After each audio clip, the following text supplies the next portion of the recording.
एक गांव में एक कमला नाम की गरीब औरत अपने दो बच्चों के साथ एक छोटे से घर में रहती थी। कमला बहुत ही नेक दिल इंसान और मेहनती थी।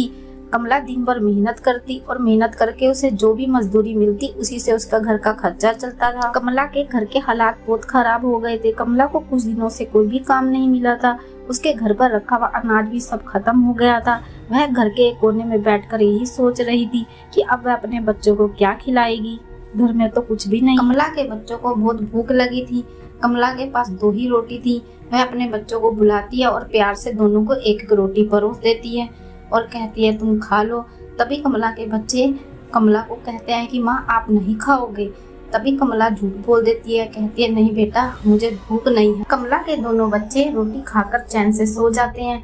कमला एक कोने में बैठी रहती है। उसे भूख के कारण नींद नहीं आ रही थी। तभी अचानक कमला की बेटी की नींद खुलती है और वह देखती है कि उसकी माँ पेट पकड़कर एक कोने में बैठी है। वह अपनी माँ से कहती है माँ क्या हुआ, आप सो क्यों नहीं रही हैं? क्या आपको भूख लगी है? आपने खाना क्यों नहीं खाया? आपने झूठ क्यों बोला कि मुझे भूख नहीं है? तभी उसकी माँ की आंखों में आंसू आ जाते हैं। कमला अपनी बेटी को कहती है बेटी घर में सिर्फ दो ही रोटी थी और तुम दोनों को भी भूख लगी थी। मैं अपने बच्चों को भूखा रखकर मैं कैसे खा सकती थी? कुछ दिनों से काम नहीं मिला और घर का सारा सामान खत्म हो गया है। यह सुनकर कमला की बेटी की आंखों में भी आंसू आ जाते हैं। तभी कमला की बेटी भावुक होकर कहती है माँ आप दिन रात हमारे लिए मेहनत करती हो, खुद भूखी रहकर हमारा पेट भरती हो। सच में माँ आप जैसा दुनिया में कोई नहीं, आप हमारे लिए भगवान। तभी कमला मुस्कुरा कर कहती है बेटा कोई भी माँ अपने बच्चों को भूखा नहीं देख सकती। मैं भी अपने बच्चों की मुस्कान देखकर खुश हो जाती हूँ।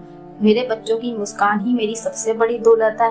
अपने बच्चों की मुस्कान देखकर मैं अपना हर दुख हर दर्द भूल जाती हूँ। तो देखा दोस्तों आपने कैसे एक माँ का त्याग और प्यार कहानी में एक माँ खुद भूखा रहकर अपने बच्चों का पेट भरती है। वह उन्हें भूखा नहीं सुलाती, दिन भर उनके लिए मेहनत करती है। तो दोस्तों एक माँ का प्यार हमारे लिए अनमोल होता है। एक माँ का ही प्यार होता है जो हमारे लिए निस्वार्थ होता है, जो कभी नहीं बदलता। तो दोस्तों अगर आपको कहानी अच्छी लगी हो तो एक प्यारा सा लाइक कर देना।